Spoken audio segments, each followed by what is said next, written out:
quero convidar você, nesta hora, a abrir a sua Bíblia na carta de Paulo aos Filipenses. Carta de Paulo aos Filipenses, capítulo 1. Estamos numa caminhada procurando expor algumas ideias, alguns princípios dessa carta para a nossa edificação. Filipenses capítulo 1. Quero ler com a igreja nesta oportunidade, versos 3 a 8. Com você que está em casa também, meu irmão, minha irmã, mais uma vez quero admoestar você, quero chamar a sua atenção para que você fixe o seu tempo e a sua atenção para esse período aqui da exposição da palavra. Que ela seja útil à sua vida, fortaleça a sua fé e te ajude na caminhada. Filipenses 1, de 3 a 8, diz assim o texto: dou graças ao meu Deus por tudo que recordo de vós, fazendo sempre com alegria súplicas por todos vós, em todas as minhas orações, pela vossa cooperação no Evangelho, desde o primeiro dia até agora.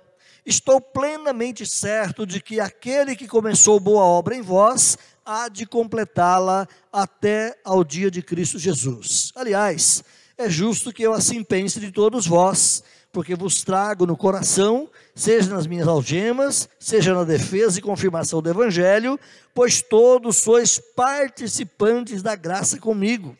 Pois minha testemunha é Deus, da saudade que tenho de todos vós, na terna misericórdia de Cristo Jesus. Até aqui, queridos, e eu espero que Deus possa nos abençoar com a sua palavra nesta noite.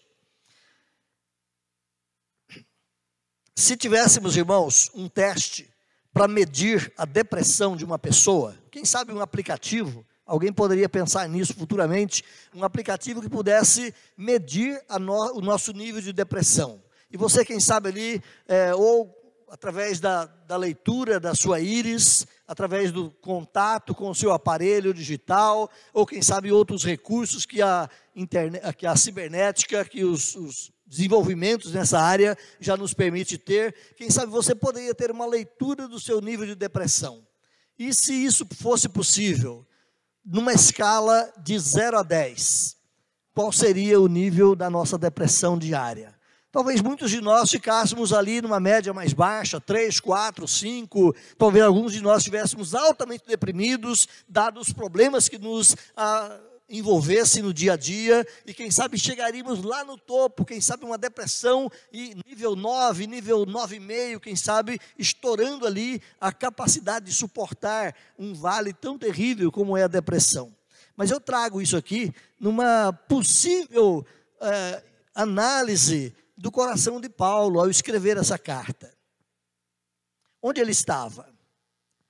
Paulo estava preso em Roma, embora numa casa alugada por ele mesmo, irmãos ajudavam a sustentar, a subsidiar aquele custo, e Paulo tinha ali uma certa folga. Ele tinha ao seu lado, possivelmente, ou algemado a ele, ou sob o olhar constante, um dos guardas da mais importante elite de segurança do Império Romano, que era chamada a Guarda Pretoriana. A Guarda Pretoriana era o escalão de maior segurança que o Império Romano tinha, para proteger, inclusive, o próprio imperador, ou algumas pessoas de alta periculosidade. Aquele aquartelamento, aquele comando estava ali justamente para isso. Então, Paulo estava numa situação extremamente angustiante, detido, uma coisa que ele não era culpado. Ele era culpado de pregar o Evangelho, mas isso não era proibido no Império Romano. Mas por causa de uma situação armada pelos judeus, Paulo acabara sendo preso. Ele estava sendo falsamente acusado, já estava nessa condição há mais de 2 anos, ficara 2 anos preso em Cesareia, embora tenha sido preso em Jerusalém, e julgamentos e outros trâmites legais passaram por ele ali, e sempre acusações maldosas. Agora em Roma, depois de uma viagem tremendamente difícil, trabalhosa, complicada, o navio vem a afundar, pessoas quase que vão à morte, e Deus salva todos eles. Agora Paulo ali naquela prisão, as acusações continuam. Ele estava esperando o momento certo de, quem sabe, ser julgado pelo próprio César, porque ele apelara, como cidadão romano que era, para o direito de ser julgado pelo próprio César. ele ali injustamente detido, acusado injustamente, quem sabe, embora tenha visitas de Timóteo, de Lucas, de outros irmãos que pudessem ajudá-lo, mas numa situação hostil. Ele tinha tudo para viver momentos de tristeza. Mas é interessante, meus irmãos, voltando à possível ideia de um aplicativo para medir a nossa depressão, se Paulo passasse por esse teste, talvez marcasse 0 para Paulo, porque Paulo não se deprimia, Paulo não se abatia com facilidade. Se nós vamos olhar a vida de Paulo, nós vamos ver, sim, ele teve um momento de abatimento, sim, mas na maioria das vezes, apesar das circunstâncias externas, Paulo estava sempre animado, Paulo estava sempre sorrindo, Paulo estava sempre alegre, e a tonalidade maior que ele coloca na escrita, no contexto de toda a carta aos Filipenses, é justamente esse tom, alegria. Alegre-se no Senhor, alegrai-vos sempre. Então Paulo estava aqui nessa situação e falando de alegria para aquela igreja. Voltando, irmãos, as circunstâncias então que cercam Paulo aqui eram circunstâncias extremamente terríveis. Essa carta, ela foi escrita, como dissemos já outras vezes, lá pelos idos de 60, 61 depois de Cristo, enquanto Paulo estava ali preso em Roma, correndo o risco de ser executado. Pela bondade de Deus, Paulo não foi executado dessa vez, ele foi libertado, saiu em uma nova viagem, possivelmente, como escrevera na carta aos Romanos, ele tenha chegado até a Espanha, pregado o evangelho ali, ou visitado cristãos que ele já tivesse conhecimento e voltado.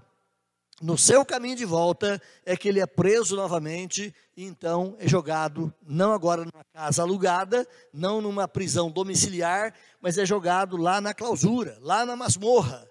E quando ele escreve então as cartas a Timóteo, especialmente a segunda carta a Timóteo, você vai perceber exatamente isso. Ele vai dizer: meus irmãos, estou agora sendo oferecido, mas eu tenho certeza que eu cumpri o bom combate, guardei a fé. Tudo que eu podia ter feito, foi feito. Mas mesmo caminhando para a morte, ele continuava animado e falando da alegria de viver e de pregar o evangelho. Então, é nessas circunstâncias, meus irmãos, que nós olhamos para Paulo e pensamos que ele poderia, quem sabe, se abater, mas apesar de tudo que o cercava, ele continuava alegre, destemido, corajoso, animado e fervoroso na causa do Senhor. Havia pessoas aqui também ligadas à igreja de Filipos que estavam aproveitando da situação e pregando o evangelho e citando Paulo e instigando o Império Romano para olhar para Paulo como o responsável por esse tipo de pregação, quem sabe com essas formas de pregação, insultando o Império Romano para na tentativa de aumentar o sofrimento de Paulo. Ele vai dizer isso no contexto aqui do capítulo 1, e nós falaremos disso poucos dias à frente. Então Paulo tinha tudo, meus irmãos, para viver num baixo momento, numa crise, numa depressão, numa tristeza, mas apesar disso, o seu coração sempre transbordava de alegria. Então, nesse contexto que eu quero conversar com os irmãos, nesse assunto que Paulo trabalha aqui, sobre diversidades de alegrias na vida do eleito de Deus. Existe na vida do cristão uma diversidade de alegria, e o crente é chamado para viver essa alegria, apesar do que possa estar acontecendo fora, apesar das circunstâncias que nos rodeiam. Alegrai-vos no Senhor, outra vez os digo, diz Paulo, alegrai-vos. A primeira expressão que eu quero trazer, meus irmãos, está aí no versículo 3. E eu quero colocar para você a proposição de que o eleito se alegra nos laços fraternos. O eleito se alegra. O eleito se alegra nos laços fraternos. A palavra que Paulo coloca aqui, dou graças ao meu Deus por tudo que recordo de vós. A palavra agradeço, ou sou grato, ou dou graças, como Paulo propõe aqui nesta versão atualizada, é a palavra eucharistó, lá do grego, que traz para nós a palavra eucaristia, né, que é justamente ligada à celebração da ceia do Senhor. É o termo que Jesus vai usar lá na instituição da ceia, para falar da ação de graças a Deus pela salvação. Esse verbo eucharistó, ele implica na gratidão oferecida a Deus pelo sacrifício, não do cordeiro, não do bezerro, mas olhando para a ceia do Senhor, pelo sacrifício do Cordeiro de Deus, pelo sacrifício do próprio Cristo da cruz em nosso lugar. Então, Paulo usa exatamente essa mesma palavra que Jesus trabalhou lá na instituição da ceia, por isso, especialmente no contexto católico romano, a Santa Ceia é chamada de Eucaristia, que é essa ação de graças pela redenção. Então, aqui nesse texto, Paulo usa essa palavra, dando graças a Deus pelos irmãos, agradecendo o Senhor por aqueles cristãos de Filipos que ao longo dos anos estava trazendo bênçãos na vida de Paulo, estava trazendo alegrias abundantes para Paulo. Olha o que ele diz: dou graças a Deus por tudo que recordo de vós, e ele vai dizer no versículo 4, com alegria. Eu faço menção de vocês com alegria perante o Senhor, eu me lembro de vocês com alegria perante Deus. Meus irmãos, Paulo dedicava aqui essa sua gratidão pelos filipenses a Deus, enfatizando tanto que o Senhor é a fonte suprema de toda alegria entre ele e os filipenses. A alegria de Paulo tinha algo a ver com os filipenses, mas a alegria de Paulo tinha algo a ver com o fato de ele estar aproximado dos filipenses pela ação salvadora em Cristo Jesus. Lemos lá no Salmo 133, como é bom e como é agradável vermos os irmãos unidos, em união, ou vivendo em união. A comunhão cristã, a unidade cristã, o envolvimento que a fé nos traz, deve trazer também ao nosso coração e na nossa vivência esta alegria. A comunhão que eles possuíam, meus irmãos, então, era uma comunhão gerada através de Cristo. Se você se lembra, a cidade de Filipos estava na divisão entre o Oriente e o Ocidente. Ela estava exatamente na linha divisória que separa o continente oriental da Europa. Era a cidade, era o portal de entrada para a Europa. Eram pessoas desconhecidas, eram pessoas pagãs, eram pessoas que não tinham o conhecimento de Deus, mas eram pessoas que foram aproximadas de Paulo e aproximados como irmãos em Cristo Jesus. Por isso agora essa comunhão, essa intimidade, esse envolvimento, Paulo diz que ele vivia isso em alegria, porque Deus trouxe essa possibilidade a eles. Paulo expressa então essa ação de graça semelhantemente para os crentes de outros lugares também, enfatizando que essa comunhão sempre é advinda, sempre é gerada pela pessoa de Jesus Cristo. Quero que você caminhe comigo rapidamente aí em outras cartas paulinas. Veja lá, 1 Coríntios capítulo 1, versículo 4. 1 Coríntios capítulo 1, versículo 4, olha a semelhança da expressão que Paulo faz. Sempre dou graças a meu Deus a vosso respeito, a propósito da sua graça que vos foi dada em Cristo Jesus. Então também aos coríntios, a alegria de Paulo, a gratidão de Paulo para com Deus em relação aos coríntios, era por causa da graça, era por causa dessa ação salvadora de Deus que os aproximara, que os tornara irmãos em Cristo Jesus. Olhe também Colossenses 1, verso 3. Colossenses 1, verso 3. Paulo diz assim: damos sempre graças a Deus, Pai de nosso Senhor Jesus Cristo, quando oramos por vós. Damos graças a Deus. A ideia que nós temos aqui é de uma gratidão e de uma alegria que enchia o coração de Paulo em relação àqueles irmãos também de Colossos. Mas isso também em Cristo Jesus. Olhe ainda 1 Tessalonicenses, caminhando nas cartas de Paulo, 1 Tessalonicenses 1, versos 2 e 3, Paulo diz assim: damos sempre graças a Deus por todos vós, mencionando-vos em nossas orações e sem cessar, recordando-nos diante do nosso Deus e Pai, da operosidade da vossa fé, da abnegação do vosso amor e da firmeza da vossa esperança em nosso Senhor Jesus Cristo. Meus irmãos, pegamos aqui apenas 3 das cartas de Paulo, mas se fôssemos olhar praticamente todas elas, essa gratidão e alegria, essa gratidão carregada de contentamento pela conversão, pela vida, pela transformação daqueles outros irmãos em relação a Paulo, por causa de Jesus, enchia o seu coração. E Paulo demonstra exatamente essa alegria por causa dessa comunhão gerada entre outros e ele por causa de Jesus. Então, meus irmãos, os eleitos de Deus também, eles não são pessoas que vivem isoladas, como se não houvesse proximidade entre os salvos. Se nós fôssemos parar para fazer uma rápida enquete entre nós, poucos aqui reunidos, nós também veríamos que cada um de nós somos originários, quem sabe de uma cidade diferente, de um lugar diferente, de uma família diferente, de uma cultura diferente. Quem sabe a fé entrou na nossa família há várias gerações, ou para outros é a primeira geração de crentes, mas Deus tem trabalhado e tem aproximado os seus eleitos, nos fazendo viver como família e gerando em nós e a partir de nós esse elemento da gratidão pela salvação uns dos outros, a alegria da salvação de uns para com os outros. Então, voltando, nós eleitos de Deus no tempo presente também não somos isolados, somos unidos em Cristo Jesus, e essa unidade não pode ser apenas uma unidade institucional, porque somos membros de uma mesma igreja, não pode ser uma unidade meramente voltada para o espiritual, porque estamos em Cristo, mas também precisa ser uma unidade, uma comunhão, uma alegria real, de uma convivência verdadeira entre nós. Um dos aspectos dessa proximidade, meus irmãos, que Paulo traz aqui, é porque nós também fomos trazidos para sermos parte de uma família onde corre espiritualmente o mesmo sangue em nossas veias, o sangue de Jesus. Obviamente que biologicamente cada um de nós temos o nosso sangue, da nossa ancestralidade, mas espiritualmente somos unidos todos pelo mesmo sangue, o sangue de Cristo Jesus.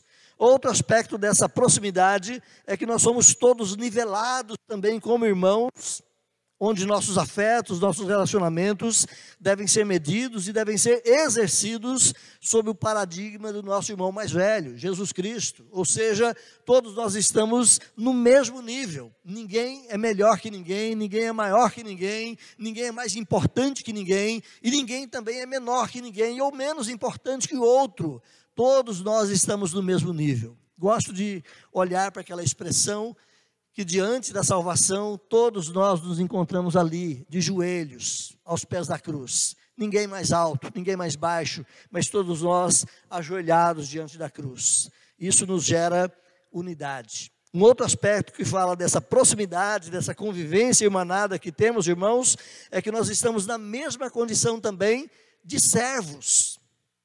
Ninguém é doutor, ninguém é senhor, ninguém é mestre sobre uns e outros, embora diferentes dons possam existir no meio da igreja, mas diante do Senhor, todos nós somos servos. É justamente a palavrinha que nós trabalhamos na primeira mensagem aqui de Filipenses, versículos 1 e 2. Servos de Cristo. Nós somos também, assim como Paulo, assim como Timóteo. Então somos nivelados também, meus irmãos, nessa servitude de uns para com os outros, e essa servitude ou essa servidão de uns para com os outros não é uma obrigação, não é um peso, não é uma tristeza servirmos uns aos outros, mas ela se dá por amor. E quando nós realmente vivemos a serviço uns dos outros por amor, isso se torna prazer. Isso se torna alegria, isso se torna bênção na nossa vida. Então Paulo era agradecido aqui pelo que lembrava dos irmãos em Filipos. Poderíamos, quem sabe, caminhar com Paulo na história dele em Filipos e lembrar algumas situações. Olhe de novo o que ele diz aqui, versículo 3. Dou graças ao meu Deus por tudo que recordo de vós. Quem sabe a mente de Paulo, meus irmãos, ao escrever esse versículo, ele pudesse voltar lá no comecinho da evangelização naquela cidade, onde a primeira pessoa a ser convertida ali, a irmã Lídia, uma mulher que morava numa cidade vizinha, Tiatira, talvez lá por causa da opressão do sindicato dos comerciantes, oprimindo-a porque ela era uma cristã, ou porque ela era temente a Deus. Ela sai de Tiatira e vem e monta o seu comércio aqui em Filipos. Ela era uma excelente comerciante, vendedora de púrpuras, uma mulher bem aquinhoada na cidade e conhecida pela sua fama no conhecimento dos tecidos. E ela vai orar onde os irmãos oravam. Não tinha ali uma sinagoga. A presença dos judeus em Filipos era muito pequena. Para ter uma sinagoga, nós tínhamos que ter, eu digo, o povo judeu, tinha que ter pelo menos 10 homens maduros, conhecedores da lei, capazes de ensinar a lei para os outros e capazes de manter a ordem e o respeito e o temor a Deus, ensinar as escrituras. Não tinha essa quantidade de homens judeus na cidade, não tinha ali uma sinagoga. Se você se volta lá para Atos capítulo 16, isso é tarefa de casa, tá? Leia depois. Mas se você voltar lá para Atos 16, você vai ver que lá existia um lugar chamado Proseurra. Não aparece essa palavrinha também no seu português. No seu português aparece lugar de oração. Em algumas Bíblias, casa de oração. Então não era uma beira de rio, porque eles iam orar à beira do rio. Algumas pessoas pensam que era um acampado, um descampado, um desmatado, quem sabe à beira do rio. Não, era uma casa, possivelmente um bairro mais próximo ao rio de Filipos, e ali havia uma casa alugada ou comprada ou separada pelos judeus para ser um lugar de oração, daqueles que temem ao Senhor, porque não podia ter ali uma sinagoga. E eles se dirigiam todos os sábados para aquela casa para orar. E diz o texto lá que Deus abriu o coração de Lídia para que ela desse ouvidos à palavra e recebesse Jesus. Talvez Paulo estivesse lembrando disso. Eu lembro de vocês, meus irmãos, com alegria. Eu me recordo de vocês. E ele podia falar aqui da conversão de Lídia. Quem sabe também ele se lembrava da libertação daquela jovem possessa que, semana após semana, dia após dia, Paulo pregando ali nas ruas de Filipos, nos lugares públicos em Filipos, aquela jovem possessa caminhando junto ou atrás de Paulo, dizendo: olha, ele também anuncia um caminho de salvação. Quem sabe algumas pessoas olhavam para Paulo, ouvindo aquela moça dizendo isso: olha, realmente ele está anunciando. Mas Paulo foi perspicaz, irmãos, e percebeu a astúcia de Satanás ali. Ele sabia que naquela moça não tinha um auxiliar na pregação do evangelho. Naquela moça havia um demônio que estava ensinando algo errado, nas entrelinhas da fala, ensinando algo errado para aquelas pessoas ali de Filipos. E Paulo se volta, expulsa aquela moça, possivelmente uma outra conversão acontece ali então. Por causa disso, Paulo vai preso. Quem sabe Paulo, então, quando ele diz aqui: me recordo de vocês, meus irmãos, Paulo se lembrava também daquele momento de prisão, onde ele maltratado, onde ele surrado, açoitado, junto com Silas, agora agrilhoados na prisão de Filipos, ao invés de reclamar, de chorar, cantavam louvores ao Senhor. E lá pela meia-noite a casa treme, um terremoto tremendo derruba as paredes daquela prisão, as cadeias soltam de suas mãos, de seus pés. Eles se veem livres, o carcereiro desesperado procura já a espada para se matar, e Paulo diz: para, estamos todos aqui, não faça isso. E ele vai perguntar então: o que eu posso fazer para ser salvo? Mais uma conversão acontece ali. Quem sabe toda a casa daquele carcereiro, quem sabe outras pessoas estavam ali juntas naquele momento, também vem a fé a Cristo Jesus. Paulo se lembrava, meus irmãos, com alegria desses eventos maravilhosos acontecidos em Filipe. Paulo certamente poderia se lembrar também de muitas vezes, depois que ele deixou a Macedônia, a igreja de Filipos enviando recursos, mandando ofertas, ajudando, sustentando o ministério de Paulo e sendo para ele um amparo e uma ajuda. Eu quero que você corra para mim então, nesse pormenor, no capítulo 4, olha lá comigo, Filipenses 4, versos 15 e 16, Paulo diz assim: e sabeis também vós, ó Filipenses, que no início do evangelho, Paulo está aqui lembrando de novo, lá do começo, quando parti da Macedônia, nenhuma igreja se associou comigo no tocante a dar e receber, senão unicamente a vós outros, porque até para a Tessalônica mandastes não somente uma vez, mas duas, o bastante para as minhas necessidades. Paulo estava lembrando aqui, meus irmãos, quando ele diz: eu recordo de vocês e dou graças ao meu Deus. Paulo trazia à mente, certamente, esses fatos do passado em gratidão pela vida daquela igreja. Grande parte da igreja socorria, abençoava, ajudava, fortalecia o trabalho de Paulo, ora financeiramente, ora com apoio pessoal, ora com apoio em orações. Essa alegria de Paulo, meus irmãos, então era devido às lembranças agradáveis, amorosas, afetivas que Paulo tinha com aqueles irmãos ali de Filipos. Então eu trago para nós aqui: existe alegria na nossa vivência, existem lembranças boas da vivência da igreja. Se faltar alguns de nós aqui, no sentido de sermos levados para a glória, ou mudarmos de domicílio e irmos para outro lugar, nós vamos lembrar com alegria, com gratidão, pela vida desse ou daquele ou daquela irmã. É isso que Paulo trata aqui, meus irmãos, a alegria da vivência, a alegria da comunhão, a alegria de sermos alcançados em Cristo Jesus, a alegria desses laços fraternos que foram criados entre nós, uns e outros, não pela nossa profissão, não pela proximidade apenas domiciliar, mas laços fraternos que foram criados por causa do sangue de Jesus. Alegrias diversas na vida do crente, e uma delas é a alegria de sermos próximos uns aos outros por causa de Cristo Jesus.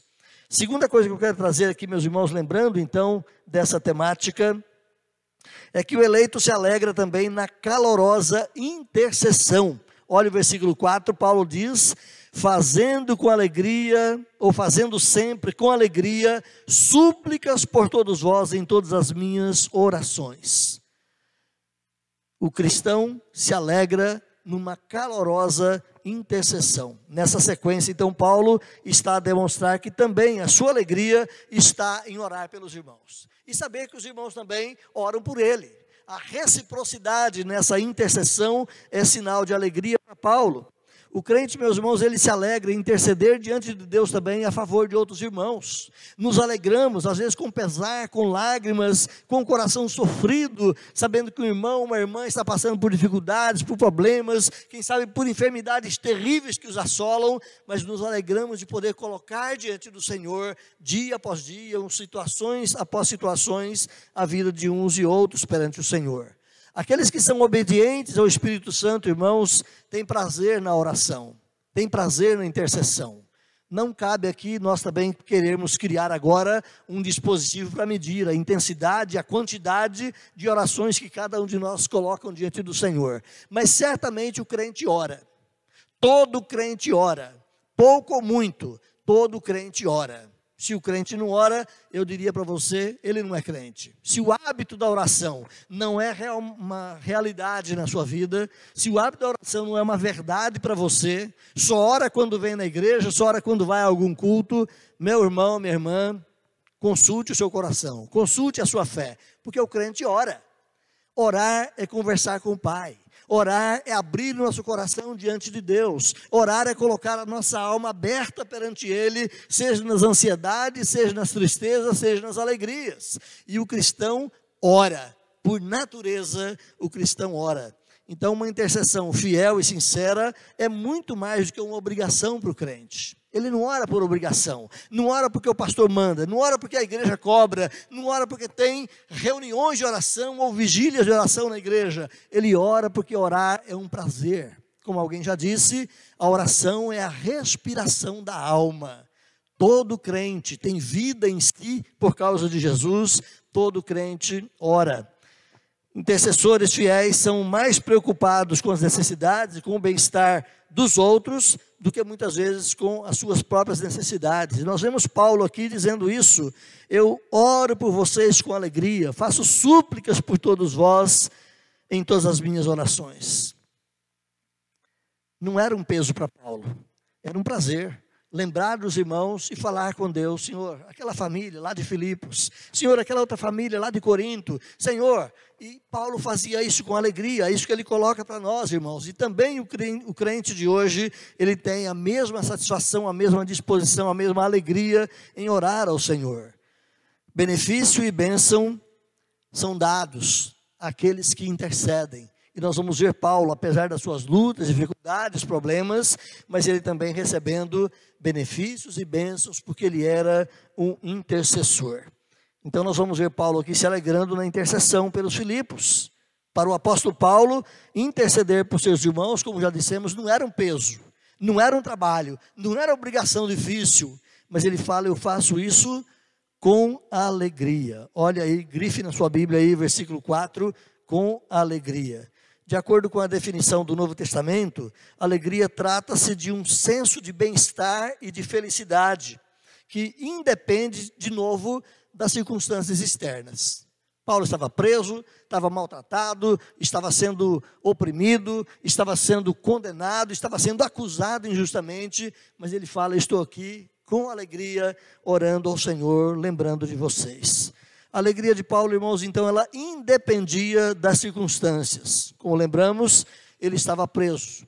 Ele estava numa situação indigna, ele estava sendo acusado injustamente. Havia, como dissemos, pregadores que pregavam no intuito de provocar o Império Romano contra a prisão de Paulo. Olha aí no capítulo 1, versículo 17. Olha o que Paulo diz aí.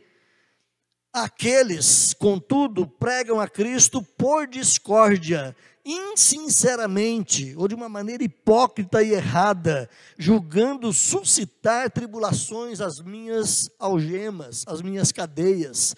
Então são aqueles que estão ali pregando o evangelho, mas no intuito de provocar o Império Romano contra o evangelho que Paulo representava, para que ele pudesse sofrer mais ainda. Embora, obviamente, ele tivesse ficado talvez até abalado com esse comportamento errado, injusto e odioso, ele estava determinado a não permitir que esses problemas diminuíssem a sua alegria. Olha o versículo 18. Olha a resposta dele a essa questão. E daí? E daí que eles estão pregando para provocar sofrimento em mim? Que importa? Uma vez que Cristo de qualquer maneira está sendo pregado, aleluia! Que eles preguem mesmo, que eles falem de Jesus, mesmo que isso resulte em aumentar as minhas prisões, mesmo que isso resulte em mais sofrimento para mim, é o nome de Jesus que está sendo pregado. Irmãos, Paulo tinha alegria apesar dessas coisas todas que vinham contra ele, e ele termina o versículo 18 aí dizendo: também com isto me regozijo, sim, sempre me regozijarei. Olha o tom de alegria no coração de Paulo. Podia estar triste, podia estar cheio de rancor, podia estar amargurado por aqueles outros que se dizem irmãos e provocando o Império Romano contra ele, mas também por isso eu me alegro, porque é o nome de Jesus que está sendo de alguma maneira pregado. Meus irmãos, uma oração intercessora às vezes envolve também decepção, lágrimas, dor. E quantas vezes que aqueles que intercedem, eles olham para o objeto daqueles, ou para o objeto que eles intercedem, por aqueles a quem ou por quem eles intercedem, e choram, lamentam, sofrem. Olha o que diz Paulo aí no versículo 17 e 19 do capítulo 3. Vai lá, 2 páginas à frente, capítulo 3, e você vai perceber Paulo aí orando agora em lágrimas, chorando por pessoas que estavam rejeitando o evangelho. Irmãos, sede imitadores meus e observai os que andam segundo o modelo que tendes em nós, pois muitos andam entre nós, dos quais repetidas vezes eu vos dizia, e agora digo até chorando, eles são inimigos da cruz de Cristo, o destino deles é a perdição, o Deus deles é o ventre, a glória deles está na sua infâmia, visto que só se preocupam com as coisas terrenas. É Paulo com o coração despedaçado a olhar para pessoas que se dizem cristãos lá nos seus dias, mas que viviam um cristianismo totalmente contrário à verdade. Usam a Bíblia, falam do Evangelho, mas vivem um cristianismo que contraria a realidade da fé. Paulo chorava, ele dizia, eu vos digo agora, até chorando, ao invés de serem irmãos caros em Cristo, eles são inimigos da cruz de Jesus. Olha Romanos capítulo 15, volta lá um pouco, Romanos capítulo 15, verso 30. Paulo diz assim, rogo-vos, pois, irmãos, por nosso Senhor Jesus Cristo e também pelo amor do Espírito, que luteis comigo, juntamente comigo, nas orações a Deus. Luteis comigo. A ideia de sofrer na oração, a ideia de combater na oração por necessidades. Muitas vezes orar é chorar, muitas vezes orar é gemer, muitas vezes orar é verter lágrimas, é chorar por pessoas à nossa volta. Mas Paulo vai dizer aqui, voltando para Filipenses 1, faço isso com alegria. Não é um sofrimento, não é uma dor que eu carrego, não é um peso que eu simplesmente levo, mas faço isso com alegria. Crentes que não oram se tornam egoístas, crentes que não oram se tornam infelizes.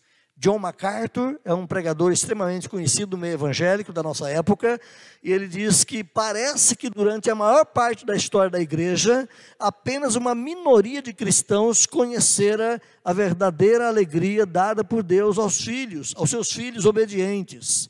Essa falta de alegria na oração, essa falta de alegria dos crentes em torno do evangelho, ele vai dizer, se revela de 3 maneiras. Primeiro, essas pessoas possuem muitos pensamentos negativos que os impedem de manter comunicação com outros irmãos. São aqueles crentes, no dizer de John MacArthur, que estão na igreja, mas muitas vezes não preocupados em interceder, em orar, em buscar a Deus, em adorar, em buscar uma comunhão mais íntima uns com os outros, mas são aqueles irmãos que estão ressentidos, magoados, quem sabe feridos por comportamentos outros, e quem sabe até trazendo de fora para dentro do convívio da igreja os seus próprios problemas, e não mantendo alegria uns com os outros. Eles são sempre pessoas que, cheias de pensamentos negativos, e impedem manter comunhão uns com os outros. Segundo, John MacArthur diz que eles não se preocupam com o próximo e nem com o bem-estar do próximo. São pessoas talvez que entram e saem da igreja e pensam que ele fez o seu dever de casa. Não se envolvem, não se aproximam, não conhecem uns aos outros. Nós vivemos em tempos, irmãos, muito superficiais. Nós pouco paramos, e esse momento da pandemia agora piorou a situação, nós pouco paramos às vezes para conversar uns com os outros, para conhecer melhor uns aos outros, para saber das dificuldades, problemas, ou das alegrias e êxitos na vida de um e de outro. Então nós precisamos romper com essa colocação de John MacArthur aqui, pessoas que não se preocupam com o próximo, não se envolvem uns com os outros. Igreja é lugar de vivência de família. Como é bom e agradável que os irmãos vivam em união, dizia o salmista Davi. Mas terceiro, John MacArthur diz que eles não intercedem em nome e nem a favor de ninguém. São crentes, vêm à igreja, aparecem aqui e ali, mas não são pessoas que se envolvem para orar, para interceder, para se importar com a vida uns dos outros. Irmãos, que isso não faça parte da nossa igreja. Que isso não faça parte da nossa caminhada, que isso não faça parte da nossa vivência cristã. Mas segundo John MacArthur, que é um grande estudioso a nível de mundo, ele vai dizer que poucas pessoas na história da igreja vivenciam essa grande alegria. A maioria de nós somos pessoas que reclamam, que lamentam, que choram o tempo todo e que não intercedem, não se envolvem uns com os outros. E Paulo vai dizer aqui, eu intercedo com alegria. Quanto mais nos envolvemos uns com os outros, no espírito do evangelho, irmãos, muito mais isso vai trazer ao nosso coração esse senso de prazer, de alegria, de bênção, de ver a bênção de Deus na vida do irmão, da irmã. Crentes infelizes são pessoas egocêntricas, egoístas, são pessoas orgulhosas, vingativas. Muitas vezes seu egocentrismo inevitavelmente manifesta-se na falta de oração, porque ele é tão egoísta. Ele não pensa nos outros, ele não ora pelos outros, ele não se envolve com os outros, mas ele sempre está pensando nele mesmo. Eleito de Deus, você que é um crente em Cristo Jesus, você tem se alegrado na intercessão a favor dos outros? Você tem gastado tempo na hora que você pode, ou na madrugada, ou de manhã, durante o dia ou à noite, separa de um tempo para de fato orar e clamar ao Senhor em favor dos irmãos da igreja, em favor de outros irmãos, de outros lugares, de outros pontos do globo, em favor de missionários, de pessoas que estão, quem sabe, sofrendo perseguições e afrontas, para irem no lugar que eu e você não podemos ir. Nós temos de fato trabalhado em oração, como diz Paulo, lutado em oração a favor da igreja, ou você está a perder essas alegrias e essas experiências ímpares na vida cristã? Paulo sabia que orar era alegria. Eu faço por vós súplicas com alegria. As orações de Paulo a favor dos filipenses foram oferecidas com grande apreço, com grande gratidão e com grande alegria. Terceira coisa, meus irmãos, o eleito se alegra na aguerrida participação da vida cristã. O apóstolo Paulo, queridos, aqui com alegria, ele agradece a Deus pela participação dos filipenses na causa do evangelho, embrenhados do ministério de Paulo. Continuo com você no texto de Filipenses 1, olhe o versículo 5. Eu agradeço a Deus também pela vossa cooperação no evangelho, desde o primeiro dia. Se o primeiro dia de Paulo em Filipos foi a conversão de Lídia, desde o primeiro dia, quando aquela mulher se converteu e a igreja vem aumentando os seus membros, e Paulo diz, até agora, eu sou grato a Deus pela cooperação de vocês no evangelho. A alegria, meus irmãos, de Paulo aqui extravasa pelo fato de os crentes serem envolvidos, comprometidos, aguerridos na obra do Evangelho. Pessoas que se davam mesmo para ver o Evangelho alcançando outros. A palavra cooperação, que você tem aqui no versículo 5, é uma palavra muito conhecida, quem sabe em um outro contexto, mas é a palavra comunhão, a palavra koinonia, lá do grego, tão comum, conhecida aí no meio cristão, no meio evangélico, e ela é traduzida aqui como cooperação. Então eu sou grato a Deus pela comunhão de vocês no Evangelho. Comunhão não é apenas falarmos um oi. Comunhão não é apenas trocarmos beijinho, quem sabe, na porta e na saída da igreja. Mas comunhão é participação na vida um do outro. É nós conhecermos e estarmos integrados, envolvidos na vida um do outro.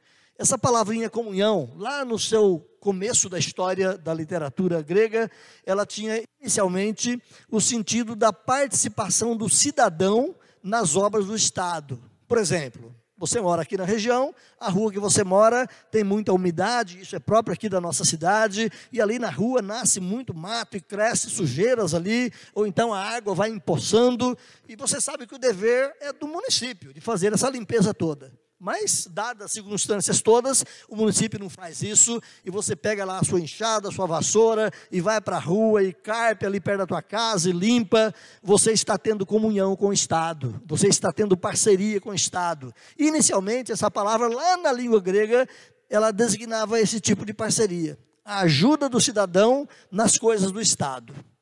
Com o passar do tempo, essa palavra mudou, para significar agora a parceria de marido e mulher, a companhia de marido e mulher, onde um participa na vida do outro, um sofre as lutas do outro. Com o passar do tempo, essa palavra também mudou e foi adaptada para o sentido religioso, é a participação de um religioso na vida do outro, conhecendo, se envolvendo, e Paulo então diz aqui, eu sou grato a Deus pela koinonia de vocês no Evangelho, pela participação de vocês no Evangelho. Então envolve a ideia de generosidade, de altruísmo, de não olhar só para mim, mas de olhar para o outro. De koinonia se derivam aqui as ideias de compartilhar alguma coisa que você tem com o outro que menos tem, como uma oferta, como uma dádiva. E você vai ver Paulo aqui dizendo em vários lugares, nessa carta, que aqueles irmãos de Filipos ajudavam ele, financeira e economicamente. O conceito mais amplo de participação na vida em suas várias manifestações, irmãos, aqui, é o constante uso de koinonia, dessa palavrinha que Paulo usa aqui, em vários textos das suas cartas. Eu quero que você volte comigo, mais uma vez, lá para Romanos 15. Você esteve lá olhando Romanos 15, 30, então olhe agora Romanos 15, 26. Romanos 15, 26, você vai ter Paulo também compartilhando ali, Romanos 15, 26, Paulo dizendo assim, porque aprouve a Macedônia e a Acaia levantar uma coleta em benefício dos pobres dentre os santos que vivem em Jerusalém. Onde está aqui a palavra koinonia? A palavrinha coleta que você tem aqui é a palavra participação, uma ajuda, um socorro, um suporte financeiro. Eles se tornaram participantes da necessidade dos outros. Olhe também 2 Coríntios 8:4, um pouco mais à frente aí, 2 Coríntios 8:4, e você vai ter de novo essa palavrinha aparecendo ali, quando Paulo diz, os crentes lá da Macedônia, pedindo-nos com muitos rogos a graça de participarem da assistência aos santos. A graça de terem koinonia, de participarem, de se envolverem com a assistência dos santos. Se você vai para 1 Timóteo, capítulo 6, verso 18, corre lá comigo, 1 Timóteo 6, 18, você vai encontrar Paulo dizendo ali, que os ricos, ali da região de Éfeso, ele estava dizendo para Timóteo, exorta os ricos, e ele vai dizer, para que eles pratiquem o bem, para que eles sejam ricos de boas obras, para que eles sejam generosos em dar e prontos a repartir A palavrinha repartir que você tem aí no português é a palavrinha comunhão, koinonia. Que eles sejam prontos em ter participação na vida uns dos outros. Eles têm dinheiro. É isso que Paulo está dizendo aqui. Os ricos precisam aprender a participar da necessidade dos santos. E se você corre ainda comigo lá para Hebreus capítulo 13, Hebreus 13, 16, você vai encontrar o quê? Não negligencieis igualmente a prática do bem e a mútua cooperação, pois com tais sacrifícios Deus se compraz. A palavrinha cooperação, aqui de Hebreus 13, também é a palavra koinonia. Participação nas necessidades uns dos outros, cooperando uns com os outros. Voltando lá para Filipos, meus irmãos. Volte lá, Filipenses capítulo 1. Então, no sentido mais amplo, Paulo se alegra aqui com os irmãos filipenses, porque eles foram salvos e porque eles agora tinham parceria na propagação do Evangelho, tinham parceria, tinham comunhão nessa participação, no generoso apoio financeiro e no envolvimento deles para que o Evangelho alcançasse mais e mais outras pessoas. De novo eu leio com você o capítulo 4, versos 15 e 16, já lidos anteriormente, mas você pode reler comigo aí, Filipenses 4, 15 e 16, que diz assim: e sabeis também vós, ó Filipenses, que no início do Evangelho, quando parti da Macedônia, nenhuma igreja se associou comigo no tocante a dar e a receber, senão unicamente vós outros, porque até para Tessalônica vocês mandaram, não somente uma vez, mas 2 vezes. Suporte financeiro é a que está em voga aqui, e Paulo diz, o bastante para as minhas necessidades. Então, era uma igreja participativa, era uma igreja que vivia numa comunidade, numa comunhão verdadeira. Igreja de Cristo, meus irmãos, é isso. Nós não podemos saber que o irmão está chorando, com dores, com sofrimento, com falta, com situações de penúria, e nós estamos dizendo, como diz lá no texto de João, ide em paz, ou então no texto de Tiago, vá e aquecei-vos, sem que nós ajudemos, sem que nós socorramos aquele que é próximo a nós pelo sangue de Cristo, mas muitas vezes não é socorrido. Então a coisa mais importante que todos os crentes compartilham, certamente, é a unidade da fé. É o intuito e o interesse de proclamar o Evangelho. Essa comunhão inclui cooperação na pregação, mas inclui também cooperação nas boas obras, cooperação no envolvimento com pessoas à nossa volta. Essa comunhão dos filipenses aqui foi uma grande fonte de alegria para Paulo. Paulo vai dizer, eu me alegro desde o início, desde o primeiro dia até agora, pela cooperação de vocês no Evangelho. Então, nós, Igreja de Cristo, hoje também, devemos nos alegrar, certamente, na verdadeira comunhão, no verdadeiro envolvimento, na verdadeira participação na vida uns dos outros, seja nas necessidades, ou seja nas parcerias, para podermos abençoar uns e outros. Quarta e última reflexão dessa noite, o eleito se alegra na perspectiva da salvação. O eleito se alegra em olhar a salvação ao longo de toda a sua caminhada. O apóstolo Paulo, meus irmãos, aqui ele se alegrava com os irmãos filipenses ao olhar essa perspectiva, ou em perspectiva, a certeza e a garantia da concretização da obra salvadora. Paulo olhava para aqueles crentes ali, e talvez olhando para as falhas, para os problemas, para as lutas deles, talvez como muitos de nós podemos fazer, ao olhar um cristão mais fraco, e dizer, aquele ali não vai para frente. Aquele ali, coitado, vai desistir no meio do caminho. Mas Paulo olhava para aqueles irmãos, e apesar das lutas, apesar dos problemas, o que ele dizia? Olha o versículo 6. Estou plenamente certo de que aquele que começou na vida de vocês, essa obra de salvação, ele vai completar. Não é obra apenas de vocês. Nós somos participantes desse processo, mas a obra da salvação é obra de Deus, e aquele que começou a boa obra em vós, ele vai completá-la. John MacArthur, já citado, John MacArthur diz que a confiança de Paulo era muito mais do que a esperança humana. Era a absoluta confiança que vem de saber e crer na promessa de Deus, de que Ele é Deus, Ele que começou a boa obra, Ele vai completá-la até o dia de Cristo Jesus. A salvação é totalmente obra de Deus, e por isso a sua conclusão é tão certo como se já fosse realizada. Paulo olha para aqueles crentes e, apesar das dificuldades, das lutas, dos riscos de serem enganados por pessoas incautas, Paulo vai dizer: aquele que começou a salvação na vida de vocês, vai sustentar vocês, vai guardar vocês, vai completar essa obra até o dia de Cristo Jesus. É a palavra de Jesus dada lá em João capítulo 10. Estão na minha mão, e da minha mão ninguém pode arrebatar. Ou então as ovelhas estão na mão do Pai, e da mão do Pai ninguém tira. É a certeza que temos, irmãos, que Deus começou uma obra de salvação na vida de cada um de nós eleitos em Cristo Jesus. E mesmo que eu e você em algum momento possa até duvidar de que eu não vou chegar até o final, você precisa lembrar que não depende de você. Você precisa lembrar que é obra de Deus na sua vida.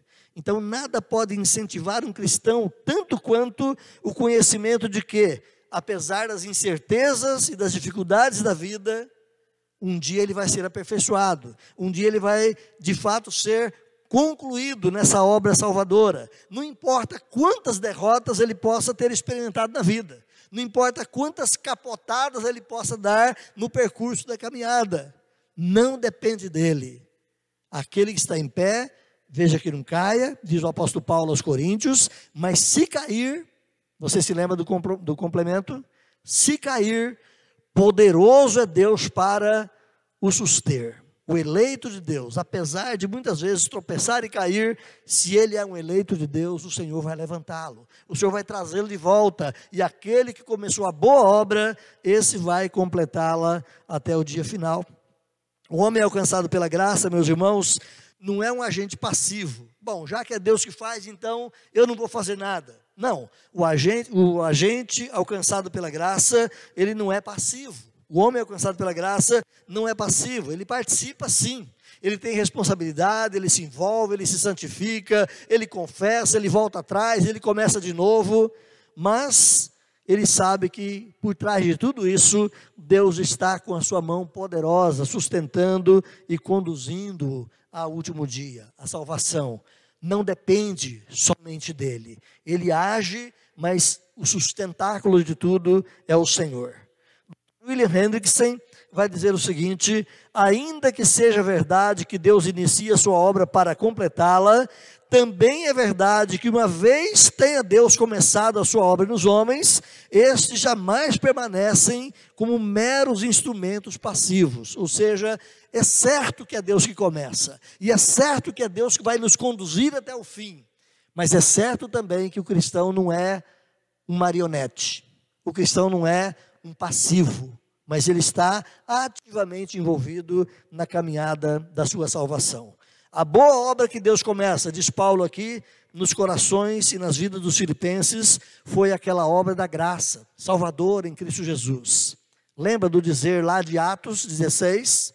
O Senhor abriu-lhe o coração para atender as palavras do Evangelho. É o que Deus faz comigo e com você, é o que Deus faz com cada um daqueles eleitos nele, eleitos em Cristo, que serão alcançados. É Deus que dá o start para começar a obra salvadora, mas é Deus que continua também nos mantendo, sustentando-nos até o final. Então essa obra de fato, ela é boa, desde a sua origem, e nada pode distrair o crente ou tirar o crente desse caminho, porque Deus começou essa obra salvadora na sua vida e vai levá-la até o final. Apesar disso, o crente é um cooperador com Deus. O texto lá de Coríntios 3:9, primeira carta, Paulo diz: porque de Deus somos cooperadores. Então, se você é um irmão em Cristo e você está orando por um outro irmão em Cristo, quem sabe num momento de fraqueza, de luta, de dificuldade, você está cooperando com Deus nessa obra de levar o irmão até aquele dia. Se você é um irmão em Cristo, está orando a favor de outro que está, quem sabe, com problemas, com dificuldades, com lutas, e talvez tudo isso oprime, desanima o seu coração, e você ora ao Senhor pelas lutas daquele irmão, você é um cooperador com Deus para conduzi-lo. Mesmo que aquele irmão, objeto da sua oração, nunca saiba que você está orando. E ele não precisa saber mesmo. Diz o Senhor Jesus: quando orardes, entra no teu quarto, fecha a tua porta, não conte para ninguém. Vai lá, fale com Deus. O Pai que te vê em secreto, Ele vai te recompensar. Então, muitas vezes o nosso meio cristão hoje em dia é moda. Colocar no Instagram, colocar no Facebook, colocar não sei aonde que eu estou orando por isso, por aquilo. Isso é coisa de hipócrita, não é coisa de crente, né? Jesus diz que assim os hipócritas fazem, com o intuito de aparecerem. Mas o crente não precisa propagar a sua oração. O irmão por quem você ora não precisa nem saber que você está orando. É gostoso saber que alguém está orando por nós, né? Não faz mal se você compartilhar com ele ou com ela. Irmão, na sua luta eu estou te ajudando, estou orando por você. Mas se você faz isso com humildade, com o sentido de realmente abençoar aquele irmão. Mas então somos cooperadores com Deus. A obra de Deus, mas cada um de nós cooperamos com o Senhor no desenrolar desta obra. Paulo tem, meus irmãos, aqui plena certeza de que Deus não permitirá que a sua obra de salvação na vida dos seus eleitos seja inconclusa. Quero que você olhe de novo o versículo 6. Paulo diz: estou plenamente certo. Eu tenho absoluta certeza. Essa é a expressão de Paulo. E se você se lembra das palavras de Paulo, lá em Romanos 8:38, quando ele fala da certeza de salvação, ele vai dizer exatamente isso também.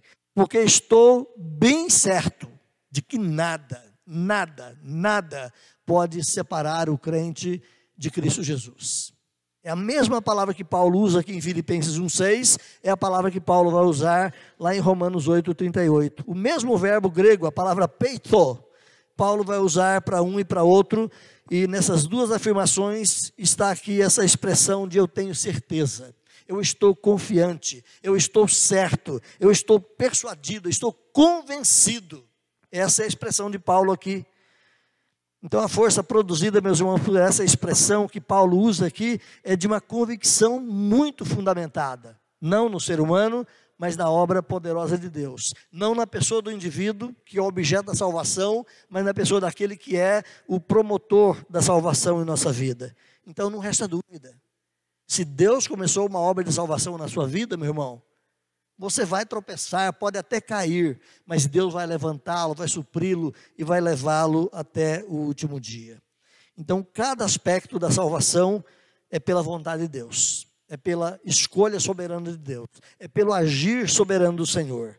Paulo vai dizer, no outro texto aqui de Filipenses, Ele é que executa em vós tanto o querer como o realizar. Querer a salvação, despertar o seu coração, se envolver no processo, é Deus que realiza. Tudo é Deus que realiza para nosso bem e para nossa eterna felicidade. Romanos 8:29-30, Paulo diz assim: porquanto aos que de antemão conheceu, também os predestinou para serem conformes à imagem de seu Filho, a fim de que ele seja o primogênito entre muitos irmãos. E olhe só, versículo 30. Aos que ele predestinou, a esses também, no tempo certo, ele chamou. Aos que ele chamou, no ato da conversão, ele os justificou. E a esses que ele justificou, lá no último dia, ele os glorificará. Paulo usa aqui tudo no verbo no passado. Ele já glorificou, porque para Deus a obra já está pronta. Tudo está realizado. A salvação dos eleitos para Deus é obra concreta, é obra realizada, é obra última. Então todo escolhido, meus irmãos, será glorificado. Nem o escolhido de Deus se perde no caminho, nem o escolhido de Deus fica nas mãos do diabo, mas todo escolhido de Deus será glorificado, e a garantia é dada pelo próprio Deus, que diz que Ele que começou, Ele vai concluir. Então, meu irmão, minha irmã, encerrando aqui, você que é um eleito de Deus, se isso não é um motivo de alegria para a sua vida, o que poderia ser?